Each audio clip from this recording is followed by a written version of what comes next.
Ceci est l'histoire de la dame harceleuse. Elle a poursuivi sans relâche le prince héritier. Son comportement de harcèlement obsessionnel est devenu extrême. Le prince a finalement exécuté la femme. Un lecteur réfléchit à la mort de la vilaine. Une explosion massive claque soudainement.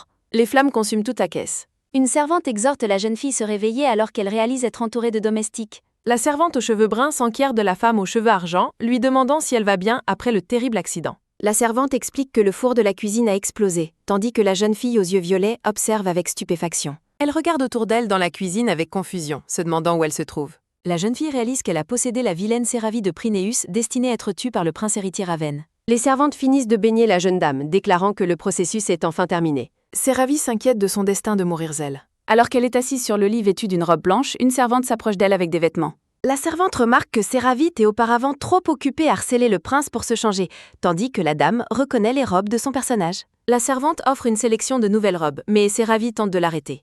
La servante aux cheveux roses présente avec enthousiasme 2 tenues révélatrices et sexy. La servante lui demande de choisir un favori, ce qui angoisse clairement Séravie. Une voix demande si elle est certaine. Le balcon du palais est baigné de lumière. La servante mentionne que les anciens vêtements de Séravie sont importables et note comment elle avait l'habitude de refuser ces tenues spécifiques. Chibi Séravie jette un coup d'île derrière un rideau et ordonne la servante de jeter toutes les vieilles robes. La servante est stupéfaite barredement. Elle fixe la robe dans ses mains avec incrédulité. Un sourire joyeux illumine le visage de la servante. Séravie jette de nouveau un coup d'œil pour demander un article spécifique supplémentaire. Des chevaliers dans le couloir se plaignent que tous les repas préparés ont été gâchés. Ils se demandent s'il y a eu un autre incident de harcèlement ou s'ils doivent sauter le déjeuner. Les soldats regardent, sous le choc total. Séravie passe devant eux avec assurance, vêtue d'un uniforme élégant de style militaire. Les hommes sont bouche bée en voyant la dame passer. Le soleil brille sur le palais. Séravie arrive au bureau du prince héritier Ravenne, se souvenant qu'elle est destinée à mourir de sa main dans 3 ans. Elle demande son âge sa servante, Émilie, ce qui fait se demander la servante si elle souffre d'une blessure à la tête. Émilie lui rappelle en larmes qu'elle vient d'avoir 15 ans et qu'elle en était auparavant très heureuse. Séravie réalise que son délai pour éviter d'être tue est exactement de 3 ans. Ravenne est assis à son bureau pendant qu'un subordonné rapporte que Séravie s'est effondrée après l'explosion d'un four pendant qu'elle cuisinait. Le soldat confirme qu'il n'y a eu aucune autre blessure par celle de la jeune dame. Le prince aux cheveux blancs écoute le rapport avec un regard froid. Le soldat attend la réponse de son commandant. Les yeux d'or intenses de Raven se plissent tandis qu'il réfléchit. Raven dit au vice-commandant qu'il devrait s'habituer au nom de Destien maintenant. Le prince reste à son bureau tandis que le soldat se traperait. Raven avertit l'homme d'éviter tout prix de rencontrer Séravie ou de s'impliquer avec elle. Le soldat prend acte de l'ordre de rester l'écart. Raven explique que la femme dégage une aura bizarre et troublante de tout son être. Il se souvient d'un moment perturbant où elle lui a offert un gâteau absurde, notant que le seul souvenir lui donne la chair de poule. Raven admet que le simple fait d'avoir cette femme en vue est puissant. Il répète son ordre de l'éviter tandis qu'on frappe la porte du bureau. Dans un petit bureau, le prince héritier aux cheveux blancs, Raven, examine ses papiers tandis que son vice-commandant aux cheveux sombres se tient à proximité, écoutant le prince constater que les choses sont malheureuses pour son subordonné. Un lourd grincement retentit alors que Séravie pousse les grandes portes ornées du bureau, répondant à l'ordre d'entrée. Debout devant le bureau, la femme aux cheveux argent est accueillie par le silence alors qu'elle se prépare à faire face au prince, tandis qu'une voix narrative note que le vice-commandant n'est pas du genre à se plaindre. Raven lui fait signe d'un geste, le regard intense et plein d'attente dans ses yeux d'or. Le vice-commandant éclate en sueur nerveuse tandis que la narration commence à décrire sa situation actuelle. Vêtue d'un uniforme militaire bleu éclatant, Séravie se tient gracieusement au milieu d'un décor fleuri, déclarant qu'elle est venue offrir ses salutations à son Altesse. Raven la fixe avec une totale et absolue perplexité. Le vice-commandant est également figé sous le choc du changement soudain d'apparence et de comportement de la jeune femme. Un doux sourire joue sur les lèvres de Séravie tandis qu'elle maintient sa posture posée et respectueuse. L'atmosphère devient incroyablement tendue alors que Raven la regarde avec une expression de pure confusion, demandant ce qui se passe. Rayonnant une aura joyeuse, Séravie annonce aux hommes stupéfaits que le dîner est enfin prêt. Un texte narratif explique que, bien que la nourriture semble élégante, le palais manque en réalité de cuisiniers correctement formés. Un groupe de soldats costauds et musclés se tiennent maladroitement dans des tabliers de femmes de chambre froufrou, soulignant que tous les hommes sont strictement spécialisés dans le combat plutôt que dans les tâches domestiques. Un grand craquement retentit alors qu'un soldat hache accidentellement la table en bois, incitant quelqu'un à lui crier d'éviter de détruire l'équipement pendant qu'ils essaient de préparer un repas. Le chaos éclate dans la cuisine alors qu'un autre soldat est réprimandé pour avoir cassé un œuf directement sur la tête chauve de son camarade au lieu de le mettre dans un bol.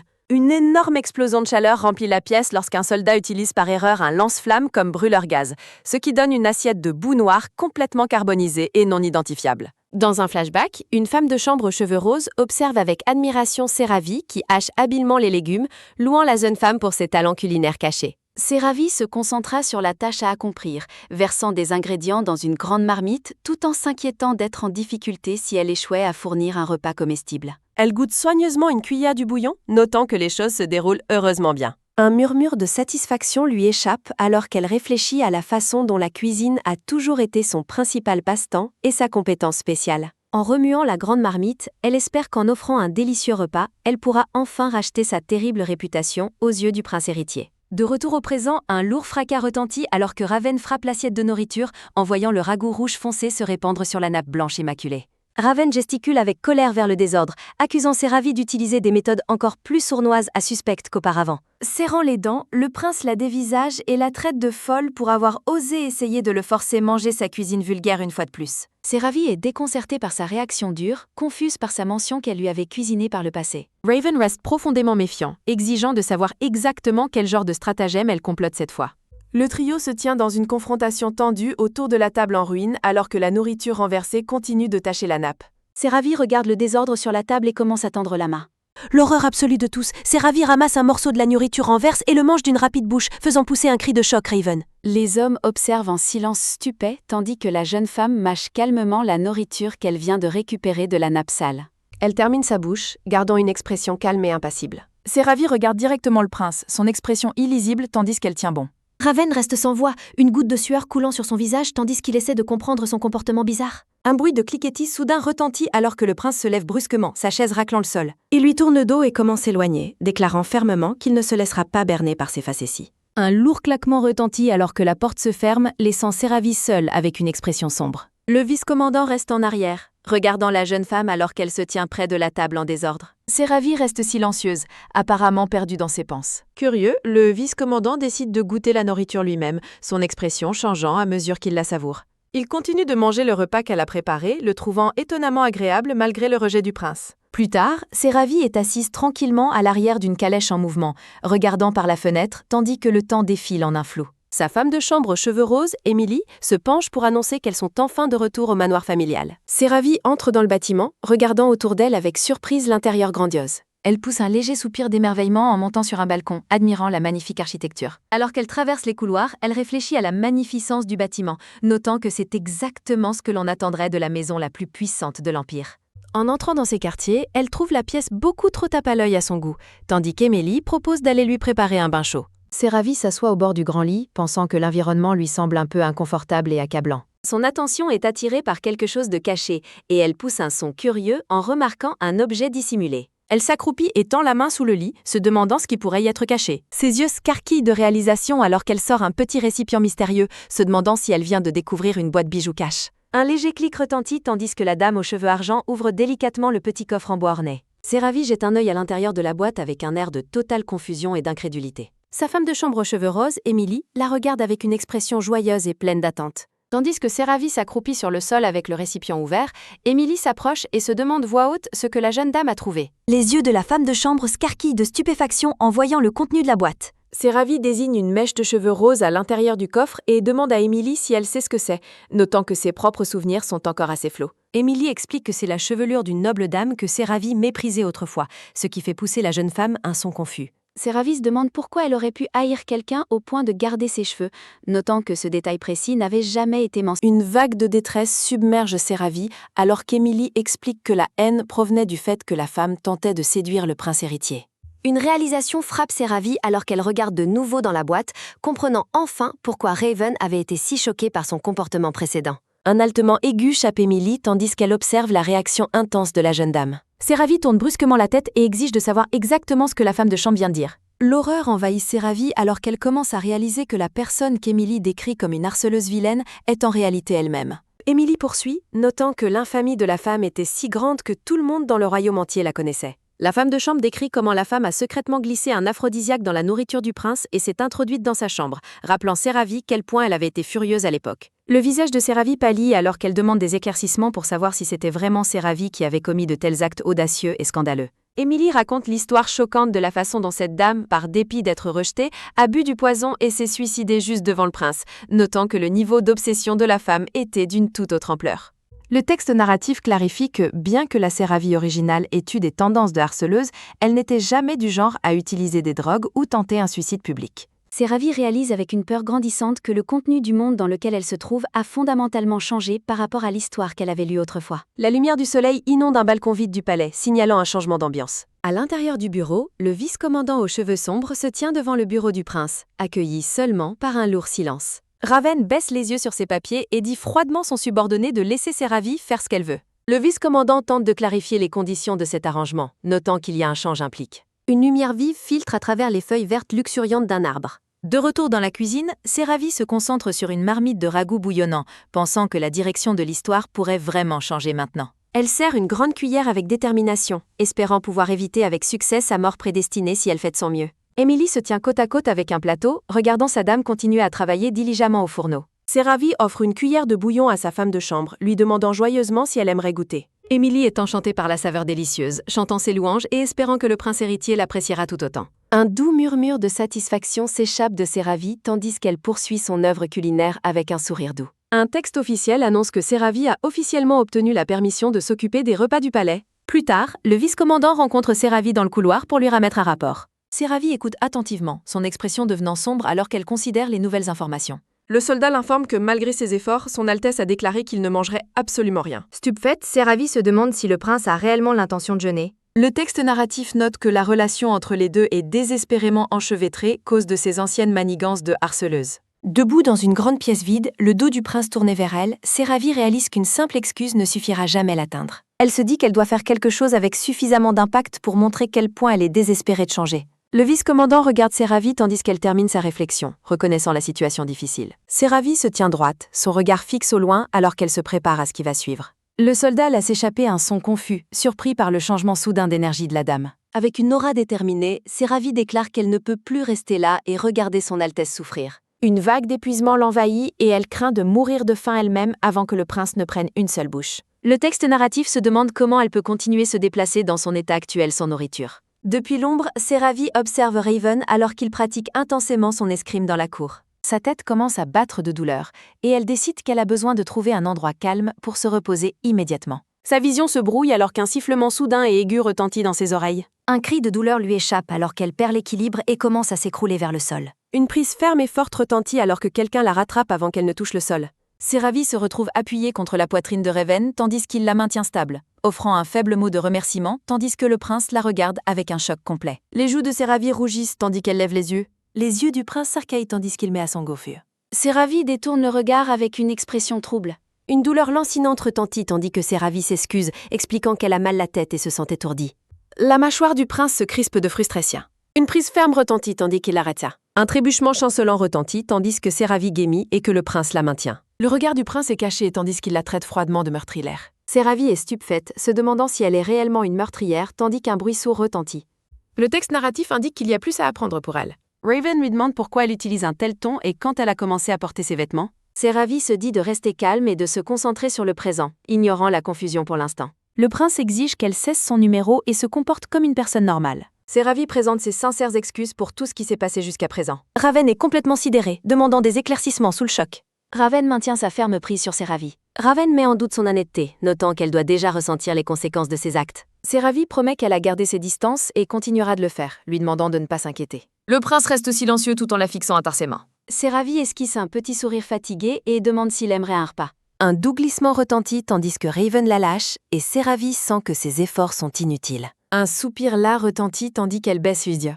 Raven l'avertit qu'elle finira par tomber malade, mais un appel soudain interrompt le mât. Un glissement soudain retentit tandis qu'elle tourne. Une prise ferme retentit tandis que Séravie s'effondre contre la poitrine du prince. Le texte narratif transite vers la scène suivante. Raven est assis sur un trône, se préparant à manger. Raven prend une bouche du ragoût des légumes. Les yeux de Raven s'écarquillent sous le choc après l'avoir bouté. Une douce toux retentit tandis que Séravie note que le repas est comestible et remercie le prince d'avoir mangé. Séravie est assise sur un canapé, sirotant du thé. Séravie réfléchit au fait d'avoir été appelée meurtrière, se demandant qui elle aurait pu tuer. Séravie demande Émilie si elle a commis un crime, surprenant sa servante. Un craquement retentit tandis que Séravie demande si elle a spécifiquement tué quelqu'un. Un rire joyeux retentit tandis qu'Émilie rit et rejette l'idée comme impossible. La servante propose d'expliquer la vérité puisque Séravie semble avoir oublié. Émilie se souvient comment Séravie pleurait cause des insectes et forait la servante les relâcher. Un soupir là retentit tandis qu'Émilie note quel point cette tâche était difficile, pendant que Séravie écoute avec confusion. Émilie commence à expliquer ce qu'elle croit vraiment de sa dame. La servante déclare avec conviction que sa dame ne pourrait jamais être une personne qui ferait du mal à quiconque. Séravy offre un mot de remerciement aimable et Émilie minimise humblement son rôle. Au marché, Séravy décide de jeter un coup d'œil pendant qu'Émilie se prépare à rassembler les ingrédients. Un brouhaha anime retentit tandis que Séravy wash. Un noble aux cheveux sombres se moque d'un jeune garçon, lui disant que les roturiers sont destinés à être des fourmis ouvrières. L'homme noble sourit d'un air suffisant tout en rabaissant le statut social des gens du peuple. Le noble fait pendre un jouet, l'appelant un chiffon poussière et suggérant de le brûler tandis que le garçon le supplie de le lui rendre. Des pas retentissent tandis que Séravy ordonne l'homme de s'arrêter et que le noble lui demande qui elle est. Séravy le fixe du regard et lui dit de rendre le jouet au garçon. Un ricanement moqueur retentit tandis que le noble demande si l'enfant a vraiment besoin du jouet. Un léger lancer retentit tandis que l'homme laisse tomber le jouet dans la saleté et dit au garçon de le ramasser. Des pas rapides résonnent alors que Séravy confronte l'homme noble dans la rue. Un bruit de prise ferme retentit alors que la jeune femme attrape la cape du noble. Une capuce glisse en arrière tandis que le noble la traite d'effrontée et exige de connaître son identité. La foule remarque ses cheveux argent et ses yeux violets avec curiosité. Une nette prise de conscience retentit alors que l'homme noble commence à la reconnaître. Il est paralysé par le choc en réalisant qu'elle est la duchesse Prédis. Séravy exige qu'il s'excuse auprès de l'enfant et rende le jouet immédiatement. Le noble se demande pourquoi une autre aristocrate interviendrait pour un roturier. Séravy maintient un regard sévère et inflexible. L'homme s'apprête à partir tandis que les roturiers observent le spectacle. Son visage rougit alors qu'il fulmine d'avoir été déshonoré par la jeune femme. Un bruit de prise ferme retentit alors que le noble récupère le jouet en peluche. Il rend le jouet, disant au garçon d'être plus prudent. Séravy l'invite au domaine de Prinéus s'il a des griefs. Des rires éclatent tandis que l'homme humilié fuit précipitamment la scène. Des scintelles brillent alors que le jeune garçon la regarde avec admiration. Elle dit au garçon qu'il peut visiter sa maison s'il est de nouveau victime d'intimidation. Des murmures lointains résonnent tandis que des soldats observent la scène de loin. Le chevalier au casque la fixe intentionnant. Un brouhaha animé retentit alors que Séravy remarque les soldats se préparant sur la place. Des pas légers résonnent tandis que Séravy demande à Démien si quelque chose s'est passé. Démien explique qu'il part exterminer une race problématique au nard. Séravy est surprise d'apprendre qu'il part si tôt. Le soldat aux cheveux noirs la regarde avec une expression calme. Elle propose de préparer de la nourriture, faisant réaliser Démien qu'elle s'inquiétait pour lui. Des pas réguliers résonnent alors que l'oncle Bart s'approche et demande si Séravy se joint à eux. Bart remarque l'environnement sauvage et demande qui cuisinera si elle reste. Un doux tapotement retentit alors que Bart suggère que sa présence serait d'une grande aide. Le soldat considère la durée du voyage, notant que le prince vient aussi. Bart demande au soldat casqué la dure estime du voyage. Un glissement doux retentit alors que le chevalier retire son peste. Le prince héritier blanc, Greven, est révélé sous la visière. Séravy est stupéfaite par l'apparition soudaine et la participation du prince. Bart informe la dame que la marche durera environ une semaine. Séravy prévoit d'apprendre la magie pour garder la nourriture de voyage fraîche. Bart l'avertit que les ingrédients magiques sont assez chers. La narration mentionne une chose qu'elle n'aurait jamais cru rencontrer. Séravy est submergée par l'horreur et l'incrédulité totale. Des haltements lourds résonnent alors que la dame lutte à travers la forêt dense. Des pas de marche résonnent tandis qu'elle se demande comment les soldats restent si énergiques. Des pas de marche résonnent tandis qu'elle se demande si les hommes sont même humains. Séravy demande Démien pourquoi ils ne peuvent pas simplement se téléporter à leur destination. Démien explique que la téléportation est impossible dans les forêts à l'énergie magique instable. Le soldat lui demande si elle peut continuer, et elle insiste sur le fait qu'elle va bien. Des bruits de coupe-nette résonnent tandis que Séravy repousse des lianes agressives avec un poignard. Démien fait remarquer au prince que la dame se pousse trop fort. Le soldat demande s'il devrait vraiment la laisser se débattre seule.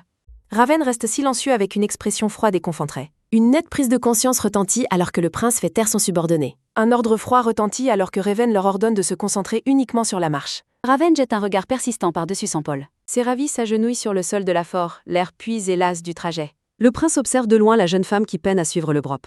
Séravy décide de relever le défi seule, déterminée à agir en adulte responsable. Avec une expression déterminée, la dame aux cheveux argent se prépare mentalement pour le voyage à venir. Un cri de surprise lui chape alors qu'une liane gare lui enlace soudainement la jambe. Séravy regarde en bas avec confusion et surprise, prise au piège par la végétation. Un gémissement de douleur retentit alors qu'elle est frappée par une sensation soudaine et aiguë. Séravy grimace en se serrant l'épaule dans l'agonie, ressentant une étrange nouvelle douleur. Un son de tranchant aigu résonne tandis que les lianes agressives resserrent leur étreinte. Les soldats et le prince poursuivent leur marche, laissant la dame derrière eux. Un cri terrifiant retentit alors que Séravy est brusquement tirée dans les profondeurs de la forêt. Elle crie désespérément à l'aide alors qu'elle est entraînée plus loin dans le feuillage. Une lumière aveuglante remplit soudainement toute la Sème. De lourds haltements retentissent alors que Séravy se retrouve tendue dans une clairière mystérieuse, se demandant où elle a été emmenée. Un jeune garçon aux cheveux argent et aux oreilles pointues la fixe d'un seul œil bleu intense. Le jeune elfe se tient silencieusement parmi les fleurs blanches, vêtu d'une cape verte brodée d'or. Séravy demande l'enfant son identité tandis qu'elle essaie de retrouver son calme. Le petit elfe s'approche d'elle avec un air de curiosité tranquille. Séravy lève les yeux vers le garçon.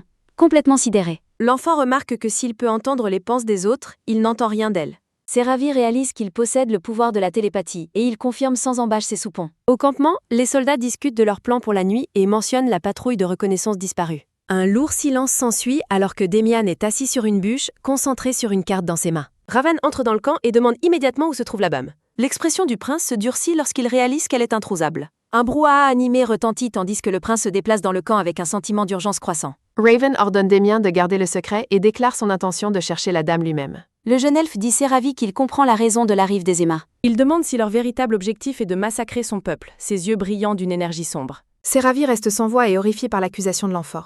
Elle demande s'il appartient à la race dont on a rapport qu'elle enlevait Béja. Le garçon nie indignement l'affirmation, insistant sur le fait que les elfes ne commettraient jamais de tels crimes. Seravi l'assure que le prince héritier est un homme juste qui ne ferait jamais de mal aux innocents. L'enfant remet en question son honnêteté, notant qu'il peut sentir de nombreuses âmes humaines à proximité. Seravi explique qu'ils sont seulement venus enquêter sur des rapports de méfaits commis dans la région. Elle lui offre un vœu sincère qu'elle n'a aucune intention de lui faire du mal. Le garçon remarque qu'elle dit la vérité et est incapable de lui mentir. Un doux sourire effleure le visage du jeune elfe alors qu'il commence à lui faire confiance. Seravi est confuse lorsque l'enfant mentionne une odeur spécifique. Il explique que les menteurs dégagent une odeur distincte, tandis qu'elle sent la vérité. Une série de lourds connements retentit alors qu'une présence sinistre et sombre approche de la clairière. Le garçon dit urgemment Seravi de se cacher car il sent un danger immédiat. Des traits menaçants, cornus et la peau violette mergent se vantant de l'odeur des humains. Le jeune elfe utilise sa magie pour exiger que les intrus quittent son territoire immédiatement. La femme cornue se moque de leur résistance d'un rire cruel et condescendant.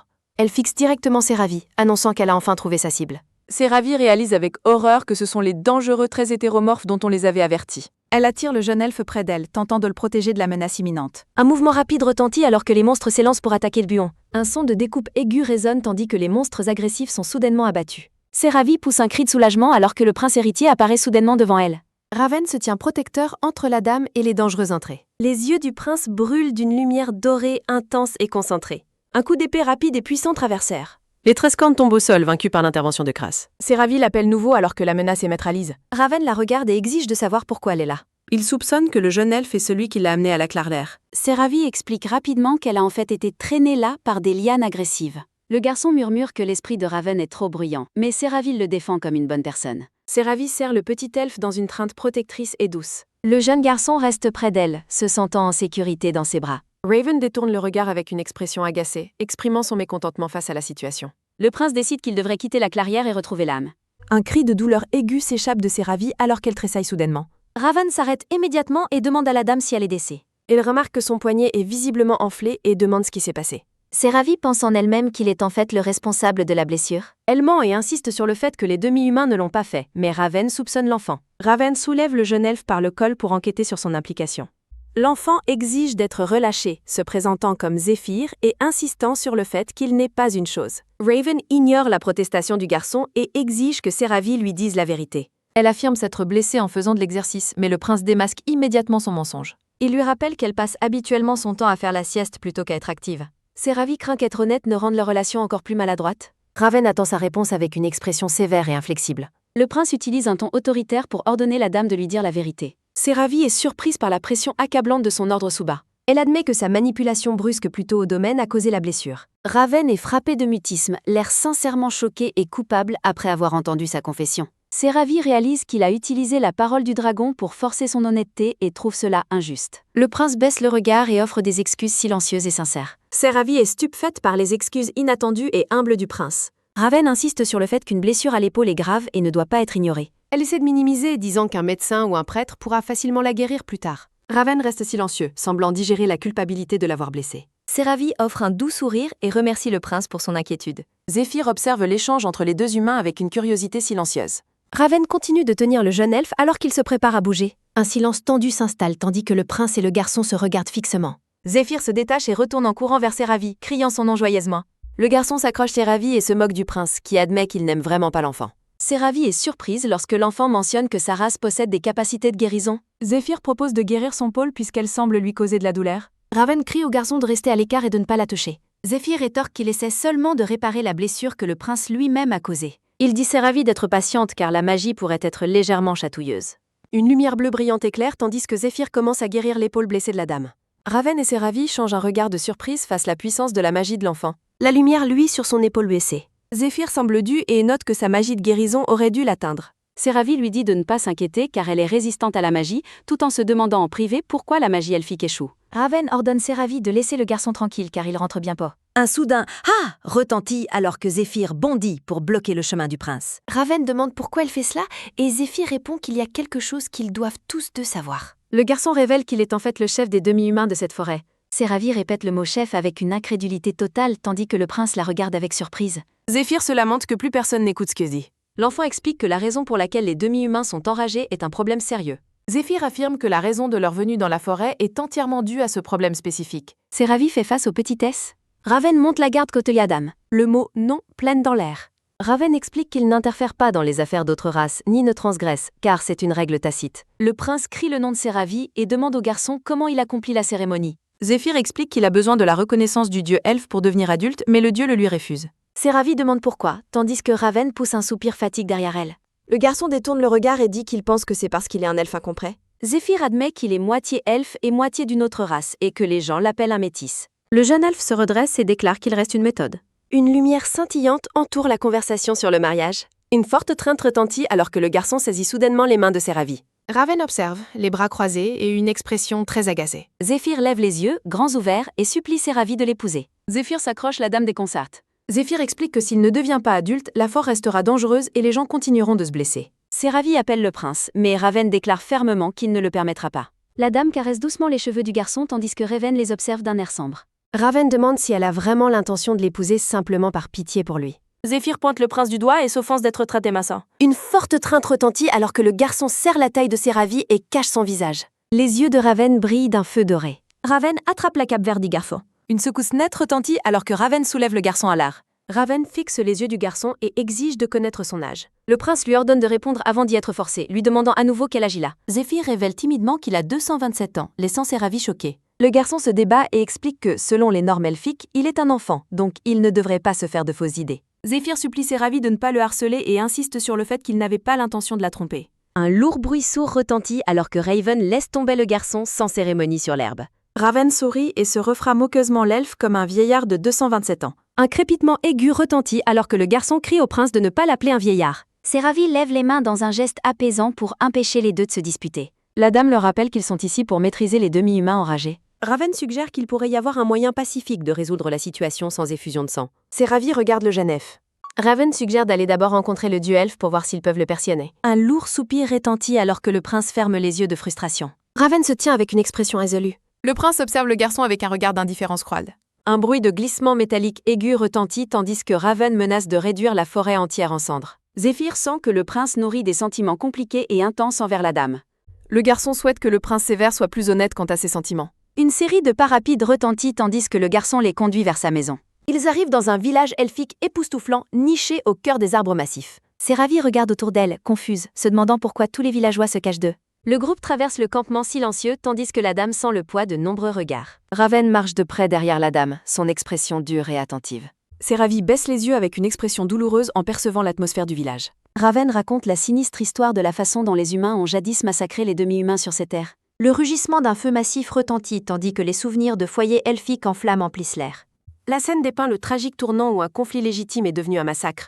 Il explique que la guerre a finalement dégénéré, les humains chassant les demi-humains sans discernement pour le plaisir. Des soldats sont montrés en train de rire, traitant la chasse-mort comme un simple divertissement. Des elfes capturés sont montrés enchaînés, vendus en esclavage et exhibés comme des trophées. Séravie reste sans voix et horrifiée par les profondeurs de la cruauté humaine dans le passé. Le prince détourne le regard, la mâchoire serrée, se souvenant du côté sombre de son monde. Il note avec amertume que de riches nobles continuent encore ces horribles trafics en secret. Séravie réalise que cette injustice est la véritable source de la haine du prince envers la noblesse. Elle observe Raven avec une nouvelle perspective, comprenant le fardeau du savoir qu'il porte. Zéphyr s'approche d'une porte où plusieurs villageois jettent un œil avec une grande prudence. Séravie offre un accueil chaleureux aux elfes caches dans une tentative de les lier d'amitié. Un jeune enfant elfe jette un coup d'île timidement derrière la sécurité d'un grand arbre. Un bruit sourd et soudain retentit tandis que Zéphyr saute devant le groupe pour présenter son invité. Séravie se sent un peu dépassée lorsqu'elle devient soudain le centre de la curiosité de tous. Des pas lointains et doux retentissent tandis qu'un vieil elfe observe le groupe d'un regard scrutateur. La dame prend délicatement la main du garçon tandis qu'il traverse le centre du village. Un enfant elfe lève les yeux vers elle et demande avec étonnement si elle est vraiment une humaine. Séravie rassure le petit qu'il n'y a absolument rien à craindre.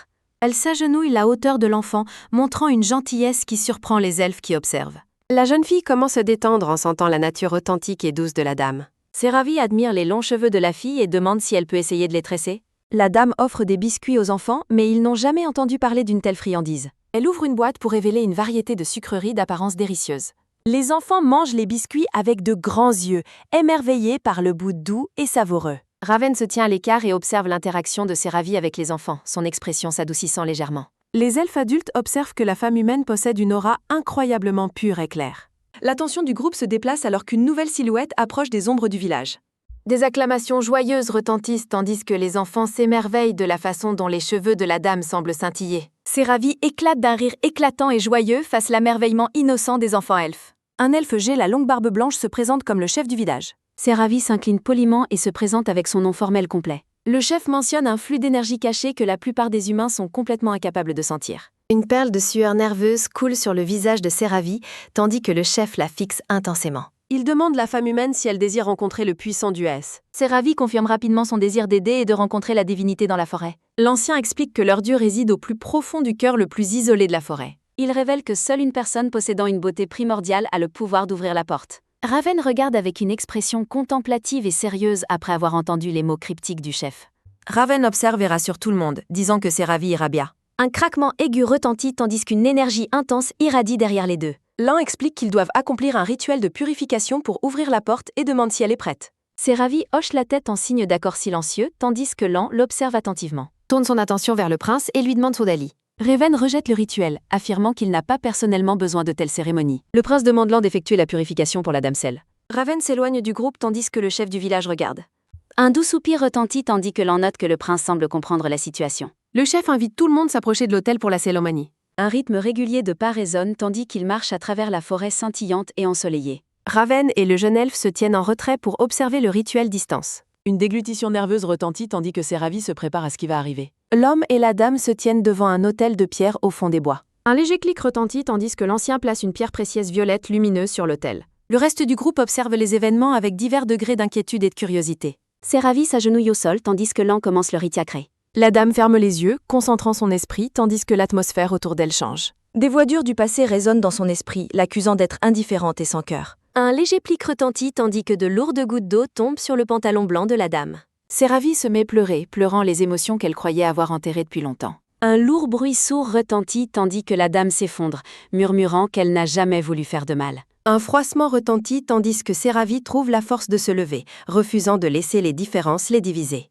La dame se tient baigne dans une lumière divine, son regard rempli d'une détermination nouvelle et inébranlable. Un éclat de lumière brillant éclate, signalant l'arrivée d'une présence puissante. Lan et les autres regardent tandis que la radiance aveuglante remplit la clairière. Le dieu elfe apparaît devant eux, bien que Seravi observe que son aura semble inopinément fragile. Raven avertit le garçon que la vérité serait trop choquante pour qu'il puisse la supporter. Seravi observe la figure imposante et sombre avec une expression concentrée. La dame demande la divinité quel message elle essaie de lui communiquer. Elle déclare son intention d'aider le garçon à accomplir son destin et son rôle dans la forêt. Le dieu elfe parle, notant que chaque être vivant possède son propre chemin et destin unique. Zéphyr fixe la scène avec de grands yeux, submergé par la présence de son dieu. Seravi admet la vérité des paroles du dieu, mais maintient sa résolution de changer les choses. Une prise soudaine retentit alors que le garçon se précipite et présente fièrement Seravi comme sa fiancée. Zéphyr loue la gentillesse de la dame et la beauté de son cœur auprès du chef. Une épreinte serre retentit tandis que le garçon s'accroche à elle, lui rappelant qu'elle l'avait un jour appelé mignon. Le garçon lève les yeux en rougissant et demande audacieusement un baiser pour sceller leur mariage.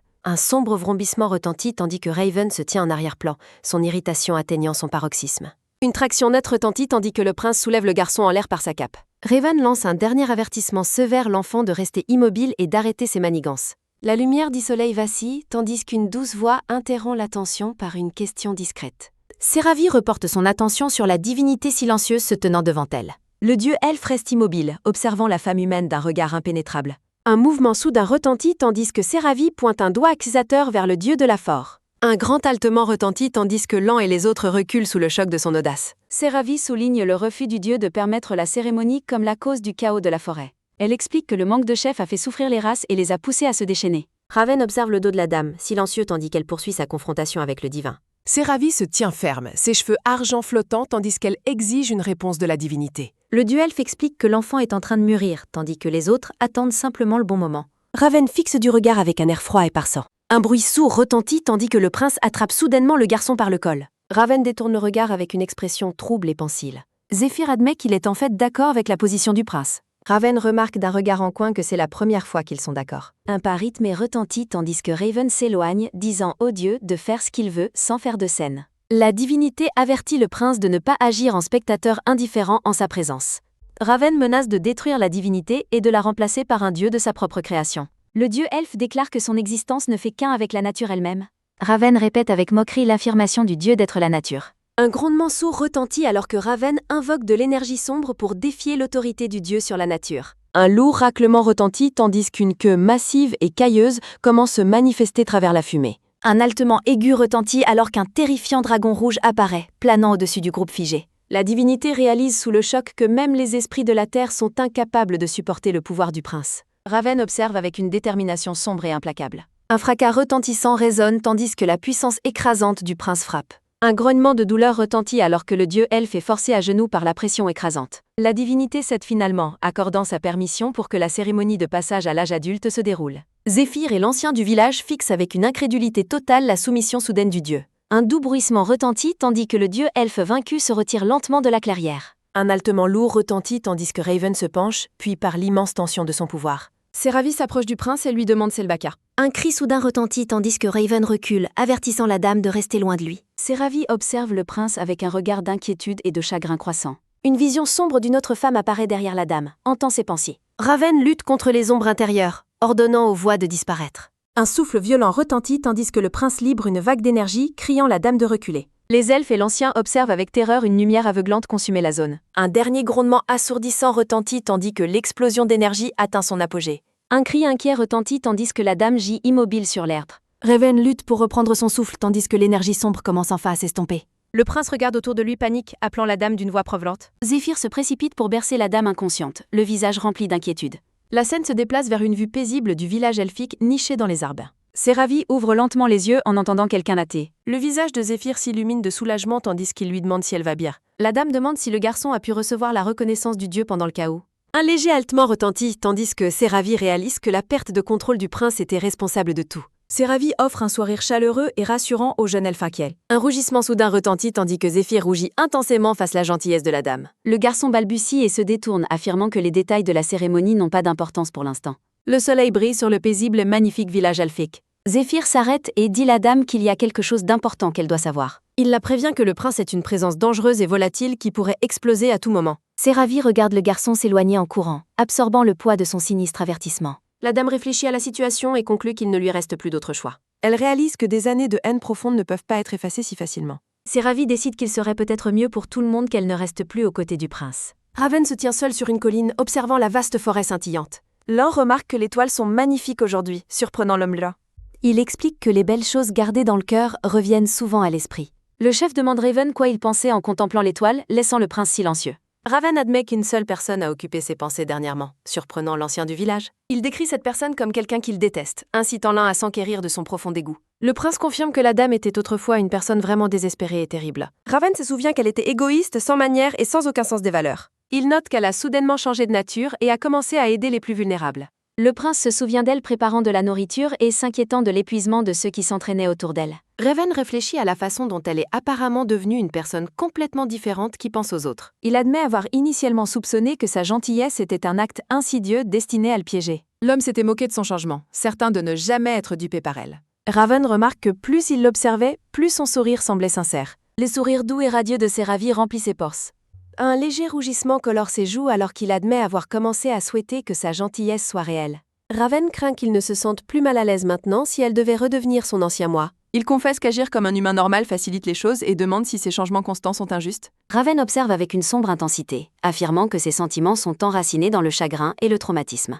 L'on lui demande s'il se souvient d'une phrase spécifique que le prince se rappelle comme étant assez vague. Un air choqué traverse le visage de Raven alors qu'il se demande comment le chef connaissait ses pensées. L'on précise qu'il parle du vrai sens du mot d'eau. Il explique que la beauté représente la vraie forme idéale de chacun, faisant que Raven répète la définition en pensée. Un gros plan de l'œil d'or du prince révèle sa profonde contemplation sur sa propre identité. Un léger bruissement retentit tandis que l'on demande si beauté n'est pas un joli mot à utiliser. Raven réalise que la condition pour rencontrer Dieu, la beauté primordiale, signifie en fait être naturellement fidèle à soi-même. Un clair de soudaine réalisation apparaît dans les yeux du prince. Il se souvient de la présence éthérée du dieu elfe qu'ils ont rencontré dans la forêt. Raven se souvient des actes de gentillesse passés de la dame envers les roturiers et les enfants. Il conclut que la dame existe actuellement sous sa forme véritable et idéale. Le prince réalise que la possibilité qu'elle retourne un jour à son ancienne personnalité est inexistante. Lan sourit chaleureusement en notant la beauté exceptionnelle des étoiles ce soir. La narration explique que la force expéditionnaire est retournée au château le lendemain avec l'aide des elfes. Un cercle magique brille sur le sol,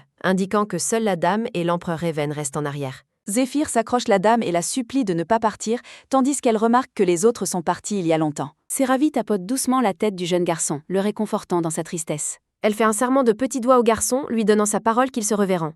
Le jeune elfe espère secrètement qu'ils pourront se marier la prochaine fois qu'ils se verront. Zéphyr sourit vivement à la gentillesse de la dame, tandis que Raven fulmine de jalousie en arrière-plan. Raven lui ordonne de partir alors qu'il entre dans le cercle de téléportation, tandis que Séravie lui demande d'attendre. La dame regarde autour d'elle, panique, craignant d'être la seule à être laissée derrière. Un claquement sec retentit alors que Raven lui attrape soudain la main et lui demande ce qu'elle fait.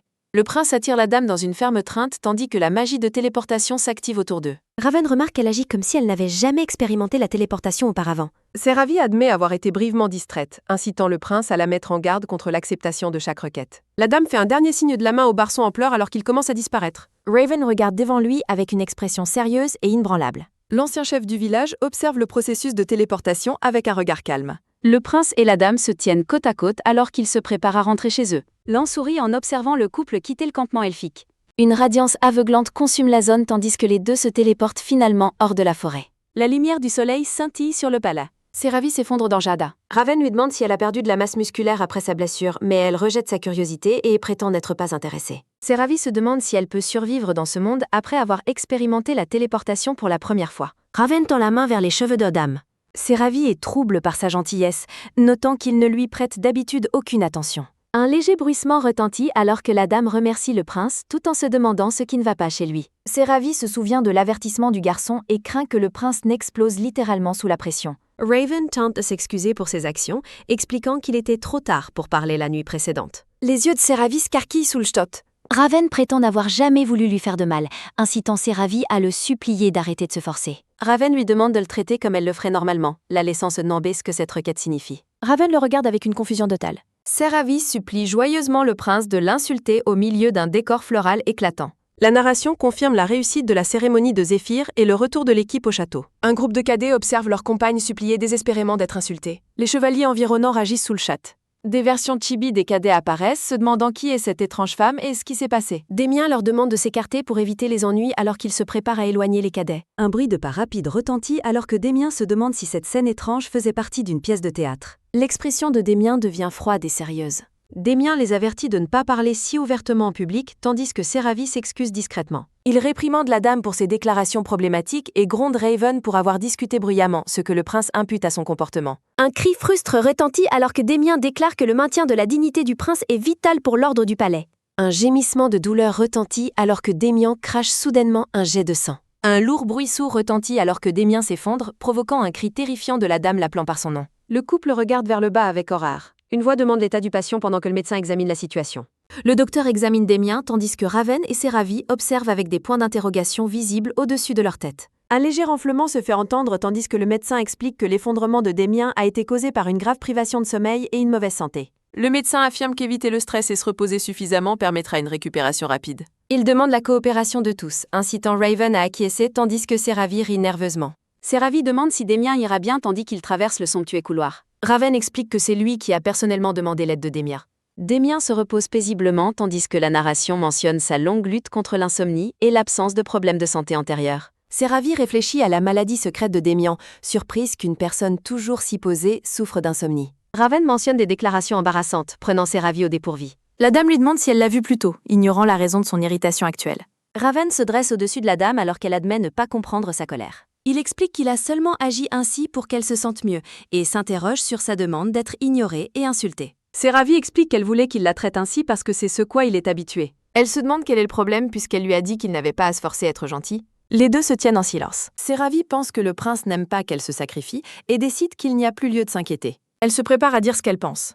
Séravie annonce avec détermination qu'elle démissionne dès aujourd'hui. Elle jure de disparaître de son champ de vision, laissant Raven, sous le choc, demander ce qu'elle voulait dire. Un rire joyeux retentit alors que Séravie réalise que rester loin de lui est la solution parfaite. Seravi réalise que sa destination est la cuisine. Raven et Seravi se regardent en silence. Raven observe la dame partir, frustrée par son comportement égoïste persistant. Un bref tsk retentit tandis que Raven s'éloigne en trombe, laissant la dame aux cheveux blancs regarder en arrière, totalement confuse. Raven pense qu'elle n'a jamais prêté attention à son opinion, tandis que la dame sent que quelque chose ne va pas fondamentalement. La dame se demande pourquoi le prince a semblé si sincèrement blessé par ces mots. L'homme blond s'éloigne dans le couloir tandis que la dame reste en arrière, perdue dans ses pensées. Le grand et orné palais impérial se dresse, baigne par le soleil de l'après-midi. 2 chevaliers saluent la dame alors qu'elle déambule dans les couloirs opulents. Un rapide bruit de course retentit alors que la dame disparaît instantanément, laissant les chevaliers se demander s'ils ont vu un fantôme. Raven surgit derrière les chevaliers terrifiés et interroge leurs étranges propos sur les fantômes dans le palais. Les chevaliers paniqués rejettent rapidement leur précédente affirmation comme un simple jeu de lumière. Le prince se tient seul, absorbant leurs paroles avec une expression sérieuse et contemplative. Un doux haletement retentit alors que la dame réalise qu'elle a failli foncer droit sur l'homme qu'elle essaie d'éviter. Elle se souvient de l'avertissement du jeune elfe concernant la nature volative du prince et décide qu'il est préférable de garder ses distances. Chibi Seravi cherche désespérément un endroit secret où elle pourra se cacher et trouver un peu de paix. La dame entre dans l'énorme bibliothèque impériale, merveillée par l'ampleur de la collection de livres. Un léger bruissement retentit alors qu'elle commence fouiller l'étagre la recherche d'un roman d'amour. Ses yeux s'écarquillent alors qu'elle aperçoit un titre inattendu sur l'étagère. Elle trouve un livre sur la magie culinaire, nostalgique de ses jours d'école et se demandant son utilité dans ce monde. La lumière du soleil se déverse à travers les hautes fenêtres de la bibliothèque silencieuse et imposante. Au fond des rayonnages, Raven parcourt tranquillement la vaste collection de la bibliothèque. Le prince jette un coup d'œil à travers un interstice entre les livres, son attention attirée par quelqu'un à proximité. Un gros plan de ses yeux d'or révèle un regard concentré et intense. De délicats lys blancs fleurissent dans l'atmosphère lumineuse et aérée de la bibliothèque. La dame aux cheveux blancs est assise à un bureau, paisiblement immergée dans sa lecture. Raven l'observe depuis l'ombre des tagres, observant sa concentration tranquille. La dame cesse de lire, sentant une présence soudaine proximité. Raven s'approche du bureau et lui demande si elle est devenue une personne entièrement différente, la prenant au dépourvu. Un petit cri surpris retentit alors que la dame se demande pourquoi le prince semble apparaître partout où elle va. Raven questionne sa réaction à sa présence pendant qu'elle essaie d'expliquer sa surprise. Il remarque que c'est la première fois qu'il la voit lire, et elle admet maladroitement que la nouvelle pourrait être choquante. La dame explique son intérêt pour la magie culinaire tandis que le prince écoute avec une intrigue silencieuse. Raven se demande pourquoi elle étudie si intensément si elle a toujours l'intention de quitter ses fonctions. Il la regarde avec un regard imbranlable et expectant. La dame confirme avec enthousiasme son désir d'apprendre de nouvelles choses. Un léger tout-sautement retentit tandis que le prince offre un rare et subtil sourire et acquiesce sa réponse. Un gros plan d'une femme aux cheveux roses révèle un sourire mystérieux et satisfait. La femme aux cheveux roses apparaît soudainement, surprenant Raven et la dame dans la bibliothèque. Rosaline salue le duo avec une révérence formelle, les prenant par surprise. La femme aux cheveux roses sourit vivement tout en faisant une observation sur le fait que quelqu'un est seul. La dame simule un évanouissement, déclarant être trop épuisée pour rester plus longtemps. Un rapide bruit de course retentit alors qu'elle se souvient avoir fui Rosaline, qui avait voulu passer plus de temps ensemble. Elle se souvient avoir promis la femme aux cheveux roses qu'elle jouerait jusqu'au matin la prochaine fois. La dame observe avec une horreur silencieuse en réalisant le poids de la promesse qu'elle a faite. Le soleil de midi brille intensément sur les vastes et élégants jardins du palais. La dame s'effondre sur le sol, en un tas, se sentant complètement vide de son énergie. Un haletement soudain retentit alors que la dame réalise que Rosaline l'observait depuis le début. Rosaline plane au-dessus de la dame terrifiée avec un regard obsessif, lui rappelant leur promesse de jouer jusqu'au matin. La bibliothèque silencieuse reste baignée d'une douce lumière dorée. Rosaline fredonne en parcourant les dallées, se demandant quand son amie arrivera. Un cri aigu retentit alors que la dame regarde avec terreur pendant que Rosaline observe avec une légère curiosité. La dame aux cheveux blancs se cache derrière une étagère, espérant que la femme aux cheveux roses ne l'a pas repérée. La lumière dorée du soleil inonde les grandes fenêtres du couloir du palais. Un garde demande si le prince blond sera encore à la bibliothèque. 2 cadets regardent Raven passer, admirant son dévouement et son travail acharné constant. Raven se sent puce par l'entraînement, enviant ceux qui peuvent faire la sieste quand ils veulent. Il aperçoit Seravi allongée sur le sol et souhaite pouvoir la rejoindre. Un petit cri de surprise retentit tandis que le prince questionne son comportement et qu'elle se lève d'un bond. Raven déduit qu'elle s'est éloignée en rampant pour éviter d'être vue par Rosaline dans la bibliothèque. Il considère tranquillement qu'elle pourrait en fait avoir un talent caché pour la discrétion. La regardant, Raven lui offre un compliment sarcastique sur son état actuel. Le prince demande s'il y a autre chose qu'elle doit expliquer tandis qu'elle le regarde fixement. Raven lui offre son aide mais la dame refuse rapidement d'être un fardeau. Il propose d'aller chercher des livres mais elle prétend s'être déjà adaptée à la bibliothèque. Un regard perplexe traverse le visage de Raven lorsqu'elle lui dit de prendre soin de lui. Les allées silencieuses de la bibliothèque restent baignées de la douce lueur du soleil de l'après-midi. Raven continue de parcourir la collection, sélectionnant finalement un volume spécifique de l'étagère. Il trouve son rejet frustrant après qu'il se soit donné tant de mal pour être gentil. Le prince s'irrite, considérant sa soudaine distance comme le comble de l'impolitesse. Il s'emporte en se demandant pourquoi elle le traite soudainement comme un étranger qu'elle déteste activement. Raven se souvient d'une rencontre passée où il a brutalement rejeté son offre de biscuits faits maison. Il s'avoue lui-même que son comportement passé rend sa plainte actuelle difficile. Un appel soudain pour attirer son attention interrompt les pans sombres du prince. Rosaline apparut avec un sourire clatant, offrant au prince un pot de biscuits frais. Raven fixe la femme aux cheveux roses avec un regard d'indifférence silencieuse et froide. La scène change alors que les cadets célèbrent leur chance après avoir reçu les biscuits du prince. L'un des jeunes hommes annonce sa faim avec un cri de joie. Un étrange silence tombe tandis que les deux cadets savourent la gâterie royale inattendue. Séravie observe du sol un cadet qui grignote joyeusement les biscuits en forme de cœur. Elle réalise qu'elle a commis une erreur et craint que le prince ne la déteste vraiment maintenant. Un léger bruit sourd retentit alors que le prince revient et pose un livre sur sa tête. Séravie s'enquiert de la lettre du Garon tandis que Raven mentionne qu'il doit présenter des excuses. Le prince se demande nonchalamment s'il devrait exécuter le garçon, laissant la dame sans voix. Raven révèle qu'il plaisantait seulement, bien que la dame reste visiblement secouée par ses paroles. Elle réalise que de telles blagues sont terrifiantes lorsqu'elles viennent de quelqu'un ayant son pouvoir. Raven s'assied à côté d'elle et promet de partager quelque chose d'intéressant avec elle. Un haltement aigu retentit alors que le prince se penche, prenant la dame complètement au dépourvu. Il lui présente le livre sur la magie culinaire, sa grande surprise et confusion. Raven explique qu'il entend tout ce qui se passe à l'intérieur des murs du palais. La dame hésite à accepter le livre que le prince lui tend. Raven demande pourquoi elle refuse de prendre le cadeau qu'il a personnellement sélectionné. Séravie crie qu'être près d'elle est dangereux et qu'elle doit garder ses distances. Elle affirme que c'est pour sa protection, incitant Raven à exiger une explication appropriée. La dame cache son visage, accablée par l'absurdité de toute la situation. La lumière du soleil scintille sur les lustres ornés du couloir vide du palais. Raven réalise que le garçon elfe lui a dit qu'il devenait une bombe retardement près d'elle. Un grand cri retentit tandis que Séravie défend les instincts de l'elfe et que Raven perd son sang-froid. Raven explique que son stress était dû à la protection de la seule civile dans une forêt dangereuse. Séravie admet son malentendu tandis que le prince affirme qu'il ne faisait que remplir ses devoirs royaux. La dame sourit chaleureusement, l'assurant qu'elle n'interprète plus mal ses actions. Raven s'indigne des rumeurs ridicules de l'elfe tandis que la dame s'inquiète de la suite des événements. Chibi Séravie demande si c'est le seul livre pendant que Chibi Raven regarde. Séravie tient le volume, déplorant son incapacité à visiter la bibliothèque. Chibi Séravie espère que son plan fonctionnera pendant que le prince regarde silencieusement. Raven est stupéfait de voir sa magie fonctionner réellement. Le prince admet que c'est la première fois qu'il réussit. Séravie explique ses ambitions magiques, laissant Raven profondément perplexe. Les deux personnages se regardent dans un état de confusion mutuelle. Raven lui demande si elle a déjà passé un test de magie. La dame répète la question, l'air complètement perdu. Une expression sérieuse traverse le visage du prince blanc. Un texte narratif explique que la magie requiert un trait essentiel. Séravie se souvient de sa tentative passe de vérifier son potentiel magique. Raven conduit la dame vers une immense série de portes baissées. Un claquement sec et soudain retentit alors que Raven lui saisit le bras. Une brillante énergie bleue s'écoule tandis que Raven guérit sa blessure. Séravie réalise avec stupeur que toute sa douleur a disparu. Elle se merveille de son talent tandis qu'il le considère comme élémentaire. Un buisson de roses luxuriant offre une brève transition de scène. Raven défie la dame de soulever une petite pierre. Il explique que la pierre devient plus légère pour ceux qui ont du pouvoir. Une déglutition nerveuse retentit alors que Séravie se prépare à essayer. Elle tend la main vers la petite pierre de test sombre. Un choc intense les frappe tous deux au moment du contact. Chibi Séravie soulève sans effort la pierre haut dans les airs. Elle jette le poids légèrement, doutant de son authenticité. Raven se souvient que la magie précédente n'a pas non plus réussi à l'affecter. Un léger bruissement retentit tandis qu'elle examine la petite pierre. Le prince décide qu'une série de tests bien plus rigoureux est nécessaire. Séravie le regarde avec une perplexité totale. Ils entrent dans une salle remplie des mages impériaux du royaume. Les mages rassemblés grommellent à propos de leur recherche interrodiée. Séravie est terrifiée par l'étrange foule murmurante. Elle réalise que quelque chose de très sérieux est sur le point de se produire. Raven souligne que les mages vont maintenant lui jeter des sorts. Séravie est horrifiée d'être traitée comme un rat de laboratoire. Raven offre un sourire éclatant tout en confirmant ce rôle. Un doute tintement retentit alors que Chibi Séravie se fiche de désespoir. Les mages s'alignent, impatients d'essayer diverses transformations. Des rudis en robe discutent de la possibilité qu'elles neutralisent leur magie. Les vieux mages grincheux se plaignent de la convocation soudaine. Un vieux mage crie aux autres de demander Raven. Les deux se tiennent devant la mer de figures sceptiques vêtues d'orange. Quelques mages regardent Raven avec une adoration nerveuse. Les érudits se préparent à démontrer leurs sorts les plus puissants. Un mage avec un bâton lumineux s'avance pour commencer. Un zoom rapide retentit alors qu'il libre Faragi. Les deux personnages restent silencieux quand rien ne se passe. Le mage crie en ordre pour la transformer en chat. Séravie reste ininchange, laissant bien mage complètement déconcert. Il essaie désespérément de la transformer en homme à la place. Malgré les efforts du mage, le sort ne parvient pas à affecter la dame aux cheveux blancs. Les mages célèbrent le succès de la magie expérimentale du prince tandis que le soleil brille sur le palais. Raven reste humble tandis que les érudits en robe affirment que son nom restera dans l'histoire. Le prince blond accepte l'horloge d'adieu d'un hochement de tête poli alors qu'il s'en vont.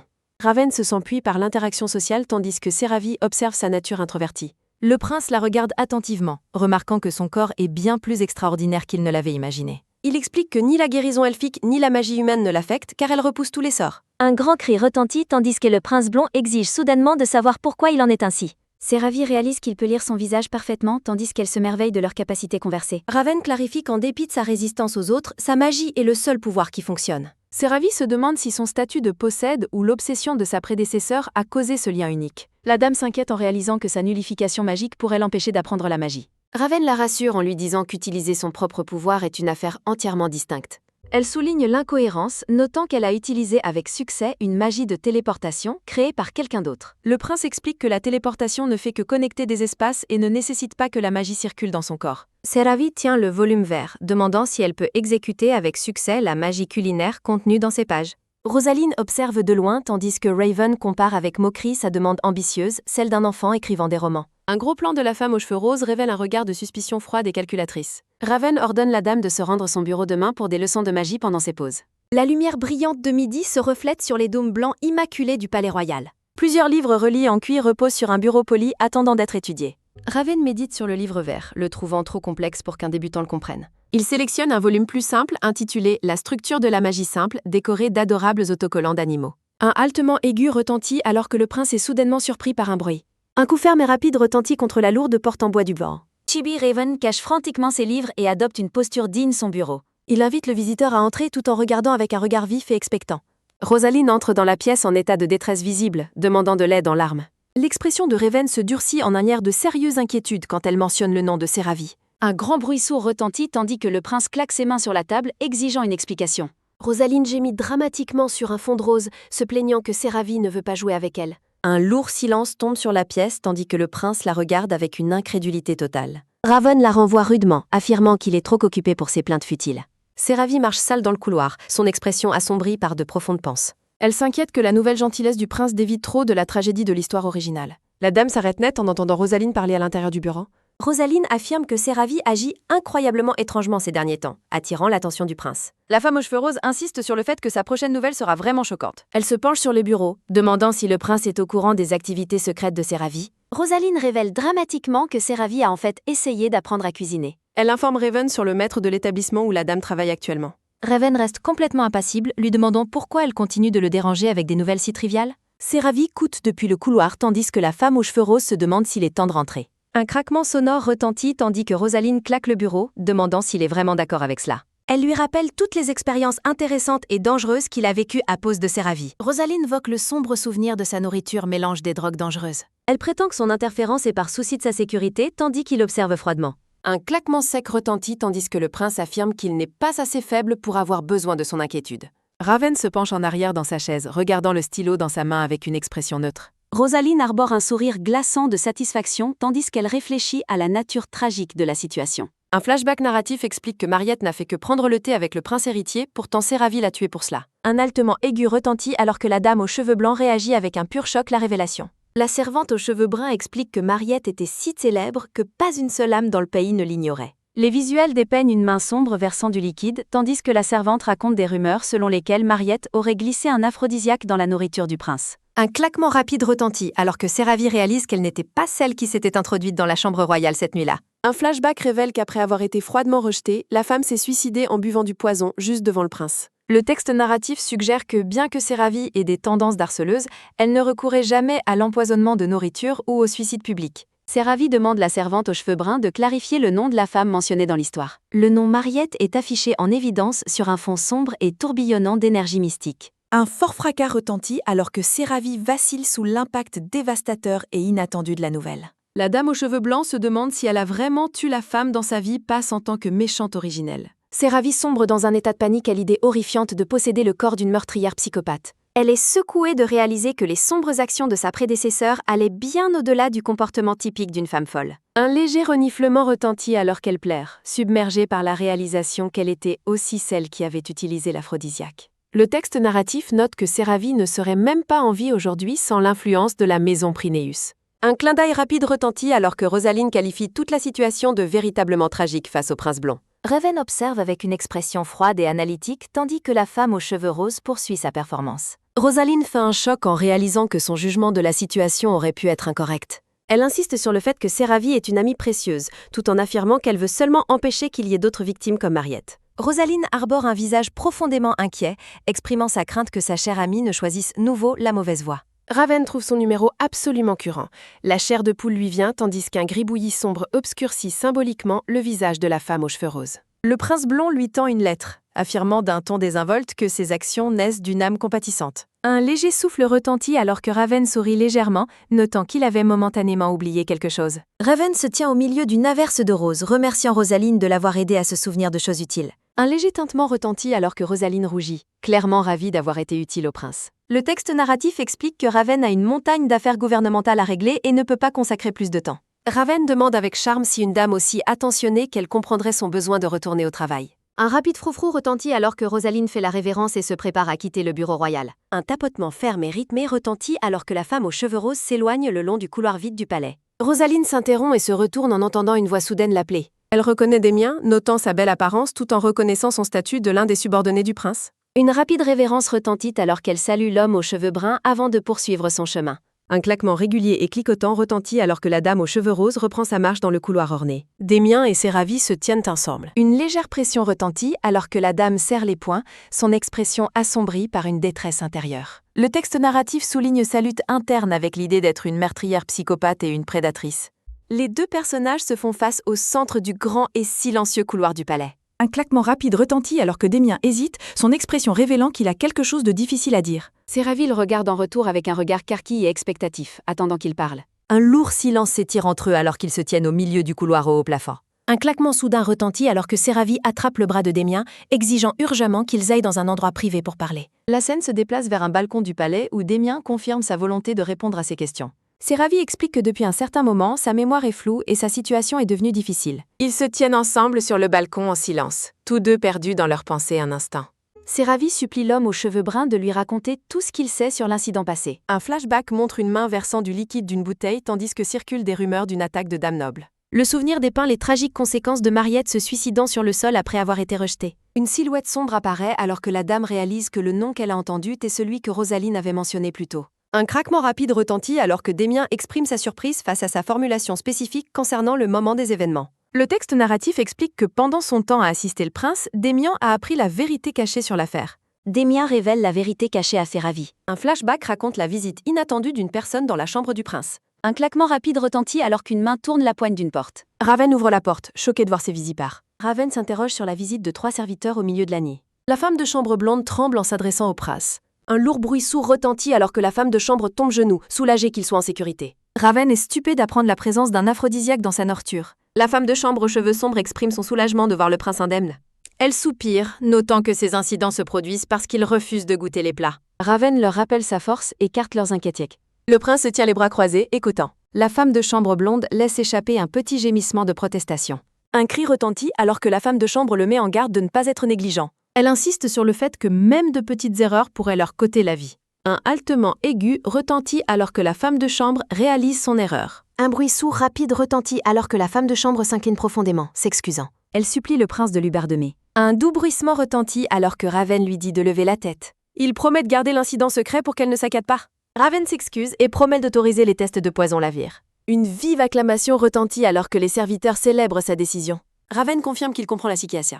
Un léger grincement retentit alors que Raven commence à fermer la porte. Les 3 serviteurs s'éloignent dans le couloir silencieux. Un claquement sec retentit alors que les penses de Raven se portent sur sa sécurité. Raven se tient seul dans sa chambre, l'air contemplatif. Le prince ferme les yeux, perdu dans ses pensées. Un léger tapotement retentit alors que ses doigts tambourinent contre son bras. Un claquement rapide retentit alors que Raven s'arrête et perçoit une présence. Le prince se retourne, demandant si quelqu'un d'autre est dans la pièce. Raven regarde vers la porte avec une expression méfiante. Serait-il apparu à son expression pleine d'inquiétude? Elle interroge sur des personnes suspectes, tandis que Raven semble puis. La dame continue de l'interroger sur de potentiels de siège. Séraville devient frantique, exigeant de savoir qui a attaqué. Un doux bruissement retentit alors que Raven s'interroge sur ce dont elle parle. Séraville tente de discuter tandis que Raven reste ferme. Raven lui dit de partir, affirmant qu'elle a dépassé les bandes.